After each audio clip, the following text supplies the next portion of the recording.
Hi friends, പുതിയൊരു വീഡിയോയിലേക്ക് എല്ലാവർക്കും സ്വാഗതം. പരമേശ്വരനും ബാലനും കൂടി വീട്ടിലെത്തിയ ശേഷം പരമേശ്വരൻ ബാലനോട് പറയണ ഞാനൊന്ന് ഫ്രഷ് ആയിട്ട് പെട്ടെന്ന് വരാം എന്ന് പറഞ്ഞ് ദ്രൗപദി അമ്മയുടെ അടുത്തേക്ക് ചെല്ലാണ്. സന്തോഷത്തോടു കൂടി പരമേശ്വരൻ ദ്രൗപദി അമ്മയോട് പറയുകയാണ്, ബാലൻ്റെ കണ്ണുനീര് കാണാൻ അമ്മ സന്തോഷത്തോടു കൂടി റെഡി ആയിക്കോ. എന്താ പരമേശ്വരൻ നീ പറയുന്നത്? അതെ അമ്മേ, ഞാനിപ്പോൾ ഇവിടെ നിന്നും ബാലനോടൊപ്പം പോയില്ലേ, എന്നിട്ട് അവൻ്റെ ഫാമിലേക്കാണ് ഞാൻ പോയത്. അവിടെയുള്ള പശുക്കളെ കൊല്ലാൻ വേണ്ടി ഞാനിപ്പോൾ തീരുമാനമെടുത്തിട്ടുള്ളത്. അവൻ ആ പശുക്കൾ എന്ന് പറഞ്ഞാൽ അത്രയ്ക്ക് ജീവനാണ്. അതുങ്ങളൊക്കെ ഇപ്പോൾ വൈകാതെ തന്നെ എത്രയും പെട്ടെന്ന് ചത്തു വീണു എന്ന് പറഞ്ഞുള്ള വാർത്ത കേൾക്കാൻ അമ്മ റെഡിയായി നിന്നോ. ബാലനെ നശിപ്പിക്കാനുള്ള ആദ്യത്തെ ആയുധമാണ് ഇപ്പോൾ ഞാൻ പുറത്തിറക്കിയിട്ടുള്ളത്. ഇങ്ങനെ ഓരോന്നോരോന്നായിട്ട് ബാലനിൽ നിന്നും ഞാൻ ഇല്ലാതാക്കും. എന്നിട്ട് ബാലൻ അലറി കരയുന്നത് ഞാൻ അമ്മയ്ക്ക് കാണിച്ചു തരാം. കേൾക്കുന്ന ദ്രൗപദി അമ്മയ്ക്ക് വല്ലാത്ത സന്തോഷമാവാൻ കേട്ടോ. അങ്ങനെ പരമേശ്വരനും ദ്രൗപദിയും സന്തോഷിക്കും. ഈ സമയം ചാരു ആകാശിനെ ഓഫീസിലേക്ക് പറഞ്ഞു വിടാണ്. ആ സമയത്താണ് ശ്രേയും ഓഫീസിലേക്ക് പോവാൻ ഒരുങ്ങുന്നത്. അപ്പോഴത്തേക്കും അരവിന്ദ് റെഡിയായി പുറത്തേക്ക് ഇറങ്ങുകയാണ് കേട്ടോ, ഇന്റർവ്യൂവിന് പോകാൻ വേണ്ടി. അപ്പോൾ അരവിന്ദ് ശ്രേയോട് ചോദിക്കുകയാണ്, അല്ല മാഡം, എന്നെ ഒന്ന് ഇന്റർവ്യൂ നടക്കുന്ന സ്ഥലത്തൊന്ന് ഡ്രോപ്പ് ചെയ്യുമോ? എനിക്കിപ്പോൾ വല്ലാതെ നേരം വഴുകി എന്ന് പറയുമ്പോൾ, അതിന് അരവിന്ദിന്റെ ബൈക്ക് ഉണ്ടല്ലോ, ബൈക്കിൽ അങ്ങ് പോയാൽ പോരെ, ബൈക്ക് കേടായി കിടക്കുകയാണ്, അതുകൊണ്ട് മാഡം ഒന്ന് എന്നെ ഇന്റർവ്യൂ ഉള്ള സ്ഥലത്തൊന്ന് ഇറക്കി തരുമോ എന്ന് ചോദിക്കുമ്പോൾ, ശ്രേയ മനസ്സിൽ ഉദ്ദേശിച്ചതുപോലെ അരവിന്ദ് ചോദിച്ചതോടുകൂടി മനസ്സിൽ പ്ലാൻ ചെയ്തതുപോലെ കാര്യങ്ങളൊക്കെ നടക്കുന്നുണ്ട് എന്നൊക്കെ ചിന്തിക്കുകയാണ്. അങ്ങനെ ശ്രേയ ആദ്യം പറയുകയാണ്, എനിക്കങ്ങ് സമയമില്ല, പെട്ടെന്ന് തന്നെ ഓഫീസിലെത്താനുള്ളതാണ്. എന്നാലും അരവിന്ദ് എന്നോട് ചോദിച്ച സ്ഥിതിക്ക് ഞാൻ എന്തായാലും ഡ്രോപ്പ് ചെയ്യാം, അരവിന്ദ് കയറിക്കോളൂ എന്ന് പറയട്ടെ. അപ്പോഴാണ് ആകാശും ചാരുവും ഇത് കാണുന്നത്. അപ്പോൾ ആകാശ് പറയുകയാണ്, മാഡത്തിന് സഞ്ചരിക്കാൻ വേണ്ടിയാണ് സർക്കാർ മാഡത്തിന് കാറ് തന്നിട്ടുള്ളത്, അല്ലാതെ കുടുംബസമേതം സഞ്ചരിക്കാൻ വേണ്ടിയല്ല കാറ് തന്നിട്ടുള്ളത്. ഇപ്പൊ എന്താ മാഡത്തിന് നിയമം അനുസരിക്കാനൊന്നും പാടില്ലേ? മറ്റുള്ളവരോട് കുറെ കാര്യങ്ങളൊക്കെ പറയാറുണ്ടല്ലോ, ഇപ്പോ സ്വന്തം ജീവിതത്തിൽ ഓരോന്ന് വരുമ്പോൾ അതൊന്നും അനുസരിക്കാൻ പാടില്ലേ എന്ന് ആകാശ് തട്ടിച്ചുകൊണ്ട് പറയട്ടോ. അത് കേട്ടതോടുകൂടി ശ്രേയക്ക് കാര്യം മനസ്സിലാവാണ്. എന്നിട്ട് ശ്രേയ മനസ്സിൽ ചിന്തിക്കുകയാണ്, ഞാനിപ്പോൾ അരവിന്ദുമായിട്ട് ഈ കാറിൽ പോയാലേ ഇവൻ ഓഫീസിൽ ചെന്ന് എല്ലാവരോടും പറയും, പിന്നെ അവർക്ക് മുന്നിൽ ഞാൻ തല കുനിച്ച് നിൽക്കേണ്ടി വരും. അതുകൊണ്ട് തൽക്കാലം ഇപ്പോൾ അരവിന്ദിനെ ഈ കാറിൽ കയറ്റണ്ട എന്ന് തീരുമാനിക്കാം കേട്ടോ. എന്നിട്ട് ശ്രേയ അരവിന്ദിനോട് പറയാണ്, തൽക്കാലം ഇപ്പോൾ അരവിന്ദിനെ എനിക്ക് ഈ കാറിൽ കൊണ്ടുപോകാൻ കഴിയില്ല, അതുകൊണ്ട് തൽക്കാലം അരവിന്ദ് മറ്റെന്തെങ്കിലും വഴി നോക്കിക്കോ എന്ന് പറഞ്ഞ് ശ്രേയ അങ്ങ് പോവുകയാണ് കാർ എടുത്തോണ്ട്. അതോടുകൂടി അരവിന്ദ് ആകാശിന്റെ അടുത്തേക്ക് ചെന്നിട്ട് പറയുകയാണ്, നിന്നെ കൊണ്ട് ഒരു ഉപകാരവും ഇല്ലല്ലോ, എപ്പോഴും ഉപദ്രവമാണല്ലോ നിന്നെ കൊണ്ടുള്ളത്, നിന്നെ കൊണ്ട് ഒരു സഹായവും ഇല്ലല്ലോ. ഞാനിപ്പോൾ മേഡത്തിനോടൊപ്പം പോയാൽ എന്തുണ്ടാവാനാണ്? നീ എന്തിനാണ് ഇപ്പോൾ മേഡത്തിനോട് സർക്കാർ വകയുള്ള കാറാണെന്നൊക്കെ പറയാൻ പോയത്? അതുകൊണ്ടല്ലേ മേഡം ഇപ്പോൾ എന്നെ കൂട്ടാതെ പോയത്? എനിക്കാണെങ്കിലോ ഇന്റർവ്യൂവിന് നേരം വഴുകിയിട്ട് വയ്യ. നീ എന്നാൽ ഒരു കാര്യം ചെയ്യേ, നിന്റെ ബൈക്ക് സർക്കാർ വകയൊന്നുമല്ലല്ലോ, അതുകൊണ്ട് നിനക്ക് എന്നെ ഒന്ന് ഇന്റർവ്യൂ നടക്കുന്ന സ്ഥലത്ത് ഇറക്കി തരാൻ കഴിയുമോ? അപ്പോൾ ആകാശ് പറയാണ്, അതിനെക്കുറിച്ചും എനിക്കൊന്ന് ആലോചിക്കാനുണ്ട്. കാരണം എനിക്കിപ്പോൾ ഒരുപാട് നേരം എനിക്കും വഴുകി, ഇനിയിപ്പോൾ ലേറ്റായിട്ട് ഓഫീസിലെത്തിയാൽ ഈ പറയുന്ന മേഡം തന്നെയാണ് എനിക്ക് പാരയാവാൻ പോകുന്നത്, അതുകൊണ്ട് എനിക്കൊന്ന് ആലോചിക്കണം എന്ന് പറയട്ടെ. അപ്പോൾ ചാരു അരവിന്ദ് ശ്രേയയോടൊപ്പം കാറിൽ പോകുന്ന സമയത്ത് ആകാശ് ഇങ്ങനെ പറയുമ്പോൾ, അക്കുചേട്ടൻ ഒന്നും മിണ്ടാതിരിക്കുക, എന്തിനാണ് ഇങ്ങനെയൊക്കെ പറയാൻ പോകുന്നത്? ശ്രേയയോടൊപ്പം അരവിന്ദേട്ടൻ പൊയ്ക്കോട്ടെ എന്ന് പറയണ. അങ്ങനെ അങ്ങ് പോയാൽ ശരിയാവില്ലല്ലോ, ഒരുപാട് നിയമം നോക്കുന്ന ആളാണല്ലോ ശ്രേയ മേഡം. അപ്പോൾ മറ്റുള്ളവരോട് നിയമങ്ങളൊക്കെ പാലിക്കുമ്പോൾ അവരുടെ ജീവിതത്തിലും അങ്ങനെ നിയമങ്ങളൊക്കെ നോക്കണമല്ലോ. അവരുടെ കാര്യത്തിൽ ഒരു നിയമവും മറ്റുള്ളവരുടെ കാര്യത്തിൽ വേറൊരു നിയമം, അത് ശരിയാവില്ലല്ലോ ചാരു എന്ന് ആകാശം പറയട്ടോ.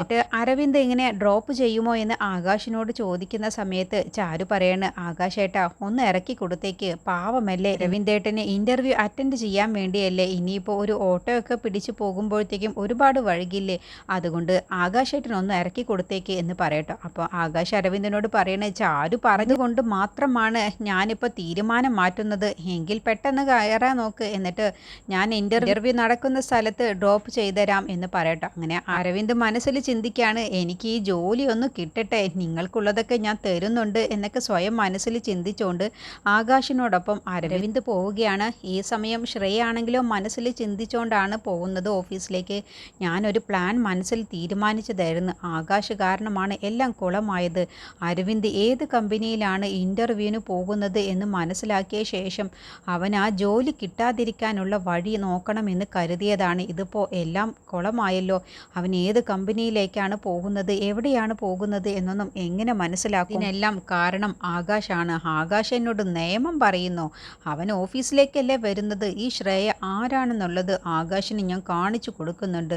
അവൻ ഓഫീസിലെത്തട്ടെ, എന്നിട്ട് ഈ ശ്രേയ ആരാണെന്നുള്ളത് അവന് ഞാൻ കാണിച്ചു കൊടുക്കുന്നുണ്ട് എന്നൊക്കെ ചിന്തിച്ചുകൊണ്ടാണ് ശ്രേയ ഓഫീസിലേക്ക് പോകുന്നത്. ഈ സമയം ആകാശും അരവിന്ദും ഇന്റർവ്യൂ നടക്കുന്ന സ്ഥലത്ത് എത്തുകയാണ്. അപ്പോൾ അരവിന്ദ് പറയണതാ ഇവിടെ നിർത്തി, ഇവിടെയാണ് ഇന്റർവ്യൂ നടക്കുന്നത് എന്ന് പറഞ്ഞ് ബൈക്കിൽ നിന്നും ഇറങ്ങുകയാണ് അരവിന്ദ്. എന്നിട്ട് അരവിന്ദ് ടൈ ഒക്കെ റെഡിയാക്കുന്ന സമയത്ത് ആകാശ് പറയണ മതി, വല്ലാതെ ടൈറ്റ് ആക്കണ്ട, അത് വല്ലാതെ ടൈറ്റ് ആക്കിയാലേ അത് കഴുത്തിൽ മുറുകി ശ്വാസം മുട്ടി മരിക്കും. ആകാശ് കളിയാക്കിയ മട്ടിൽ അരവിന്ദിനോട് സംസാരിച്ചപ്പോൾ അരവിന്ദ് പറയാണ് നീ വല്ലാതെ എന്നെ കളിയാക്കണ്ട, ഞാനിപ്പോൾ ഈ ഇന്റർവ്യൂ കഴിഞ്ഞാലേ പിന്നെ ഈ കമ്പനിയുടെ മാനേജിംഗ് ഡയറക്ടർ ആയിട്ടാണ് ഞാൻ പിന്നെ പുറത്തു വരിക.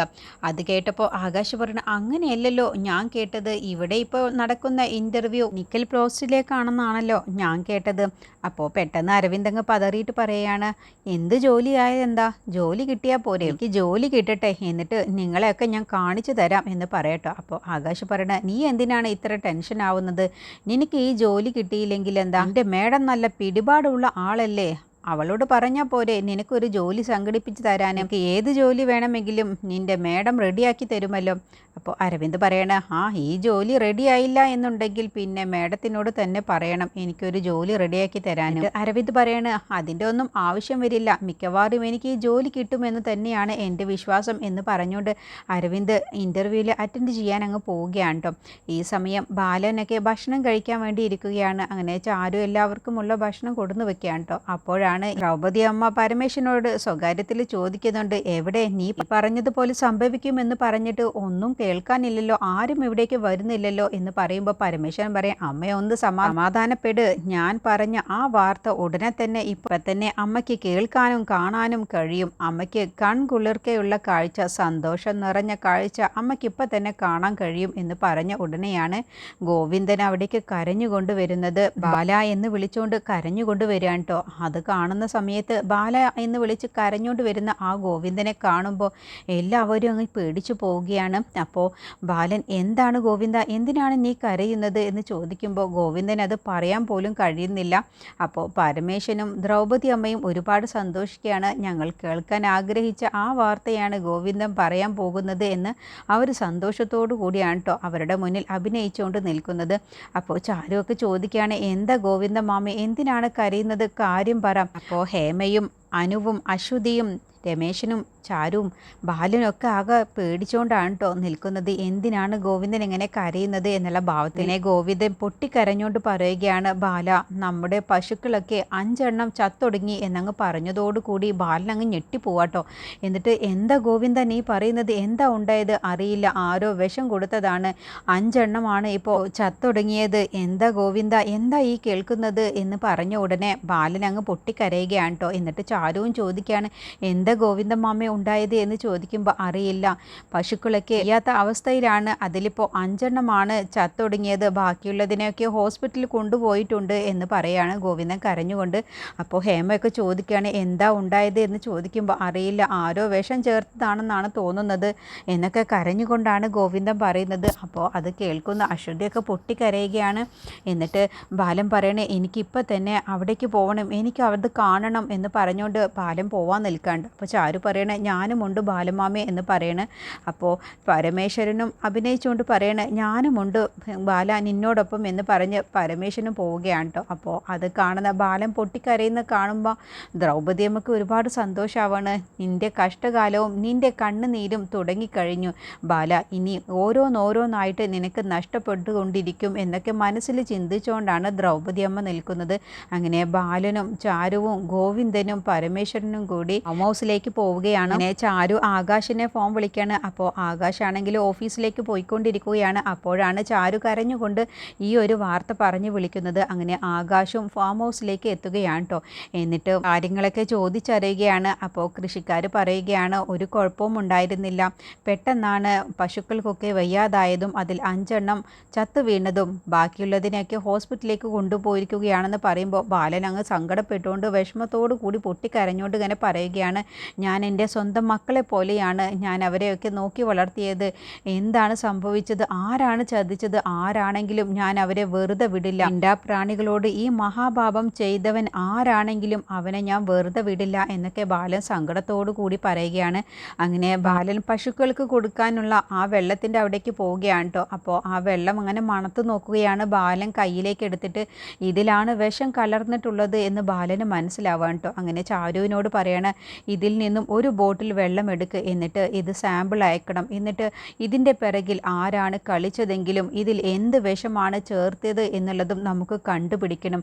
ആരാണെങ്കിലും അവൻ ഒരിക്കലും രക്ഷപ്പെടില്ല, ആരാണെങ്കിലും അവനോട് ഞാൻ ക്ഷമിക്കുകയുമില്ല എന്നൊക്കെ ബാലൻ പറയണം. അപ്പോഴത്തേക്കും ആകാശം എത്തിയിട്ടുണ്ടാവും. അപ്പോൾ പരമേശ്വരനാണെങ്കിലോ നല്ലവനായിട്ട് അഭിനയിച്ചുകൊണ്ട് പറയുകയാണ്, ആരാണ് ഈ മിണ്ടാപ്രാണികളോട് ഇത്രയും മഹാഭാവവും ക്രൂരതയും ചെയ്തത്, അവനെയൊക്കെ ഒരു മനുഷ്യൻ തന്നെയാണോ എന്നൊക്കെ പരമേശ്വരൻ അഭിനയിച്ചുകൊണ്ട് ബാലൻ്റെ മുന്നിൽ വെച്ച് പറയുന്നുണ്ട് കേട്ടോ. എന്നിട്ട് പരമേശ്വരൻ മനസ്സിൽ സ്വയം പറയുകയാണ്, ബാല നീ പൊട്ടിക്കരയണം, ഇതുപോലെ കരഞ്ഞതാണ് എൻ്റെ അച്ഛൻ. നീ കാരണം ഇല്ലാതായ സമയത്ത് ഞാൻ എടുത്ത തീരുമാനമാണ് നിന്നെ ഞാൻ ഇല്ലാതാക്കും എന്നുള്ളത്. അതുകൊണ്ട് നിൻ്റെ ഓരോ വിലപ്പെട്ടതും നിനക്ക് പ്രിയപ്പെട്ടത് ഓരോന്നോരോന്നായിട്ട് ഞാൻ ഇല്ലാതാക്കുക തന്നെ ചെയ്യും. എന്നിട്ട് നിന്നെ ഞാൻ ഇഞ്ചിഞ്ചായിട്ടാണ് ബാല ഞാൻ നിന്നെ കൊല്ലുക എന്നൊക്കെ പരമേശ്വരൻ സ്വയം മനസ്സിൽ ഇങ്ങനെ പറയുകയാണ് കേട്ടോ. അങ്ങനെ ബാലൻ ഗോവിന്ദനോട് ചോദിക്കുകയാണ്, അല്ല ഗോവിന്ദ, ഇവിടേക്ക് അവസാനമായി ആരാണ് വന്നത് എന്ന് ചോദിക്കുമ്പോൾ ഇവിടേക്ക് പ്രത്യേകിച്ച് ആരും വന്നില്ലല്ലോ ബാല. എന്നിട്ട് വന്നു എന്ന് പറഞ്ഞ് പെട്ടെന്ന് ഗോവിന്ദൻ അങ്ങ് പതറുകയാണ് കേട്ടോ. അപ്പോൾ ബാലനൊരു സംശയം വരികയാണ്, ആരാണ് ഇവിടേക്ക് വന്നത്, നമ്മളെ കൂടാതെ മറ്റാരാണ് ഇവിടേക്ക് വന്നത് എന്ന് ചോദിക്കുമ്പോൾ ബാലനോട് അത് പറയാൻ ഗോവിന്ദനൊരു മടിയാവുകയാണ് കേട്ടോ. അപ്പോൾ പരമേശ്വരൻ മനസ്സിൽ ചിന്തിക്കുക, ഗോവിന്ദൻ എൻ്റെ പേര് പറയുമോ, ഞാനാണ് ഇവിടേക്ക് അവസാനമായി വന്നത്, അപ്പോൾ എൻ്റെ പേരെങ്ങാനും പറയുമോ എന്ന് പേടിയോട് കൂടിയാണ് കേട്ടോ പരമേശ്വരൻ നിൽക്കുന്നത്. അപ്പോഴാണ് ഗോവിന്ദൻ പറയുന്നത്, ഇവിടേക്ക് പതിവില്ലാതെ വന്നത് ഇവിടേക്ക് ശ്രേയയും അരവിന്ദനുമാണ് എന്നങ്ങ് പറഞ്ഞതോടുകൂടി ശ്രേയാണ് ഇത് ചെയ്തത് എന്ന് ബാലനും ചാരുവും ആകാശമൊക്കെ അങ്ങ് വിശ്വസിച്ച് പോവാട്ടോ. അതോടുകൂടി പരമേശ്വരന് അത് സന്തോഷമാവാണ്.